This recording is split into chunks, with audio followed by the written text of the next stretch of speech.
رمضان المبارک کا مبارک مہینہ آ رہا ہے، اللہ سب کے نصیب میں فرما دے۔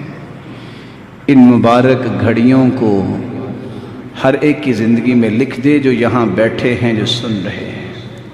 اے اللہ، اس رمضان کی رونقیں اکٹھی کرنے اور اس کی رحمتیں اور برکات کو سمیٹنے کی طاقت اور قوت اور توفیق بھی ہمیں عطا فرما دے۔ مومن اللہ کے ہاں پسندیدہ ہوتا ہے، کوئی بھی حالات بن جائیں اللہ اسے محروم نہیں کرتے۔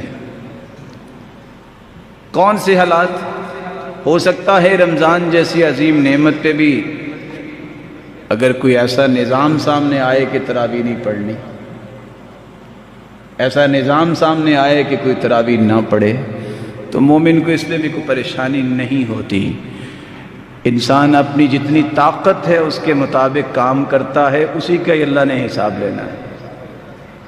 جیسا کہ آپ نے دیکھا ساری چیزیں کھلی ہوتی ہیں تو آ جاتا ہے بس مسئلے بند کر دو۔ تعجب کی بات یہ ہے جس طرح دوا خانے کھلے ہیں اس طرح دعا خانے بھی کھلے رکھنے چاہیے۔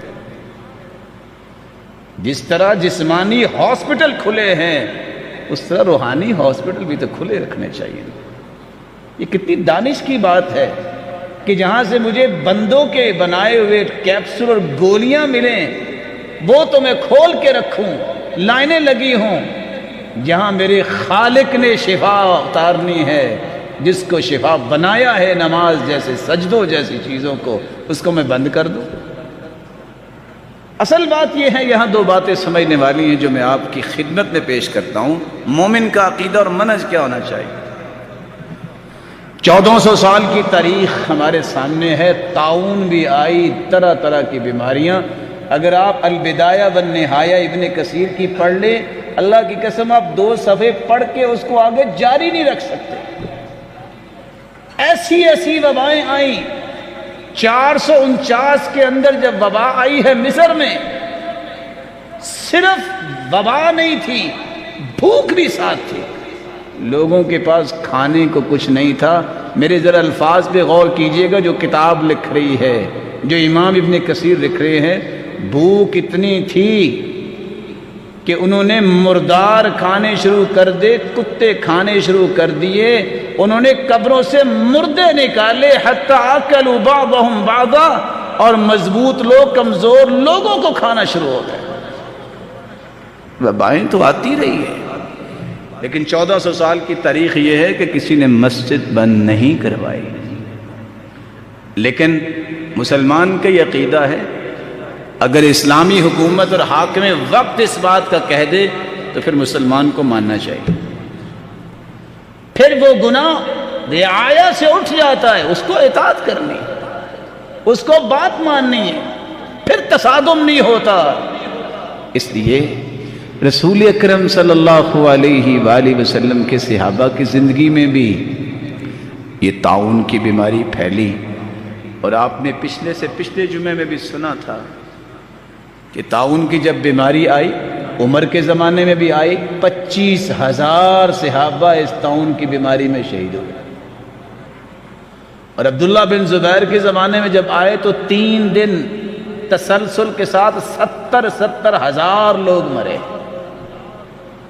جلیل القدر صحابی ابو عبیدہ بن جراح کمانڈر تھے، پہلے دن وہ شہید ہو گئے۔ جھنڈا معاذ کے ہاتھ میں آیا، دوسرے دن وہ بھی شہید ہو گئے۔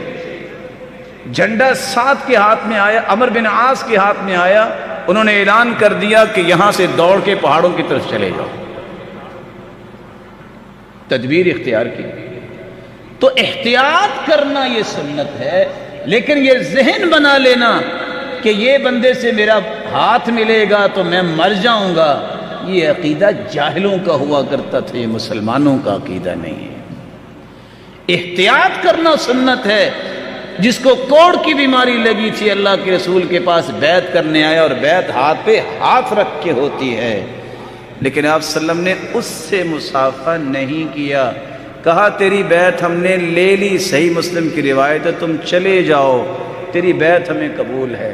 لیکن باقی سب سے تو آپ نے ہاتھ ملایا، بیعت بھی لی۔ جو صحت مند ہے اس کے ساتھ ہاتھ ملانے میں کیا حرج ہے؟ وہاں انسان حدود سے تجاوز کرے، یہ انسان کو نہیں کرنا چاہیے۔ جو اسلام نے چیزیں بتائیں اس میں خیر اور برکت ہے۔ جس طرح دوا خانے کھلے رکھنا ضروری ہے، وہاں دعا خانے کھلے رکھنا بھی ضروری ہے۔ ہمارا چینل سبسکرائب کرنا اور نوٹیفیکیشن بیل آن کرنا نہ بھولیے گا۔